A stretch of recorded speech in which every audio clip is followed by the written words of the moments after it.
In this last video, this video series, talk about trading with better discipline and more emotional control, or more discipline and better emotional control. However we want to wrap it up, we are on video number 8, and we're talking about the summary of what we talked about. We're going to discuss all the things and kind of come up with some conclusions. All right, so let's go. So the first thing to look at is to keep tabs on your emotional thermometer.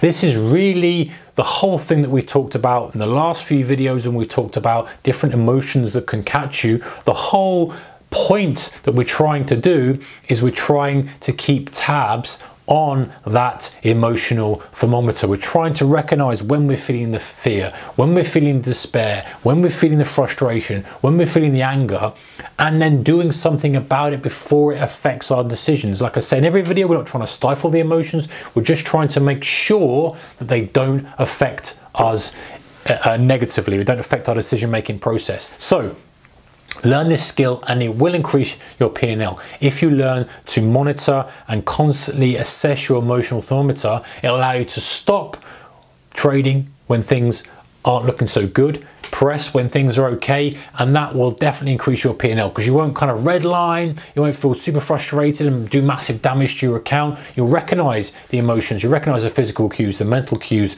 of stuff, and you'll say, okay, do you know what? It's time now to step back. It's time to do whatever I need to do to get myself out of that state. So it's monitoring that emotional thermometer, learning to read yourself, focusing on yourself, not just the market. How have I performed? Is that conducive to long-term success? You know, how have I performed from a kind of emotional perspective? How have I performed as well, obviously from an operational perspective in terms of P&L, but how have I performed in terms of mindset? Am I vulnerable now to kind of think I'm infallible? Am I vulnerable now to kind of anger? What is it? And focusing on yourself and not just the market. You know, a lot of people are kind of constantly analyzing the market, looking for the next big thing, but in actual fact, we should be looking at ourselves. We should be kind of assessing our own frame of mind, our own state, our own kind of a well-being and our own approach to the market, because that really has a dramatic impact on our P&L. Okay, the number 3, guys, is to take the decisive action. Make the call and do what needs to be done. What does that mean? So we have an idea of what we need to do when we have that emotional alert. So what we should do is we should do what needs to be done. In other words, if we're not going to trade, then don't trade. If we're going to take a step back, take a step back. Whatever the actual things that we've got written down or we've decided that we're going to do when we see that emotion, when we recognize emotional thermometer as extreme, we have to do it. And that just comes to doing it, guys. Do what needs to be done for your long-term success. Do it, get it done. You know that it's going to help you in the long term. You know that over the long term, that is going to be far more beneficial to you than just plowing away and assuming that you can push through it.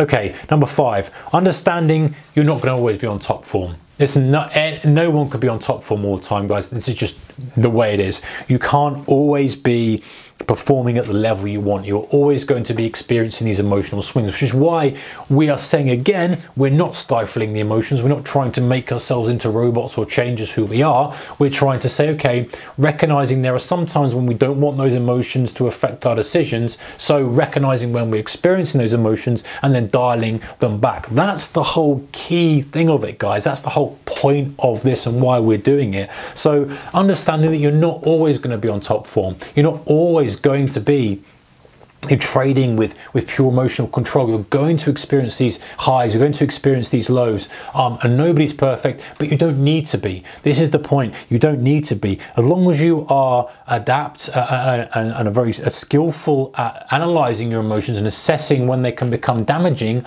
then you can stop it before it does the damage. That's the point. We're looking to constantly emotion, like we talked about with that kind of cycle. We're looking at different things, that constant assessment. If we're doing that, then we stop it before the damage, and we're assuming that we are going to be emotionally swinging. We're going to be kind of euphoric, we're going to be happy, we're going to be sad, we're going to be frustrated at times, we're going to be angry, all these kind of things. We know it and assume it, but as long as we can take steps and actions to undo that and to get us back to normal, it doesn't matter because the damage is not going to occur. And it's a great way to trade. All right, guys, I hope that's been of help to you in this multi-part video series. If you just kind of stumbled across this, you haven't checked out part 1, then please do so. Go and check it out. If you like the videos, then, you know, like I say, appreciate your thumbs up and your likes. Your comments are also appreciated and welcome. Let me know your thoughts on anything in the comment section below, preferably on the video, the topic, so that you can kind of keep it all together and see what's going on. But if you want to stick it here as well, that's absolutely fine. And of course, if you aren't subscribed yet, then maybe consider doing so for more videos from me and others on the channel. And naturally, we're going to go into a lot more depth on things like this in the future, so it's well worth you being subscribed, because we've got a lot of more good stuff coming up, and we're all about trying to become better traders. This one's very specifically about emotions and emotional control, but ultimately, you know, we are looking to become better traders in all aspects, whether that's strategies, whether that's setups, whether that's mindset in this specific example, or that's whatever. But I know that there's a lot of things that we all struggle with as traders, myself, others. So if hopefully you've taken a few nuggets of useful information away from it, and if you have, then that's all good. All right, guys, take care, whatever you do, and keep the risk managed. Bye-bye.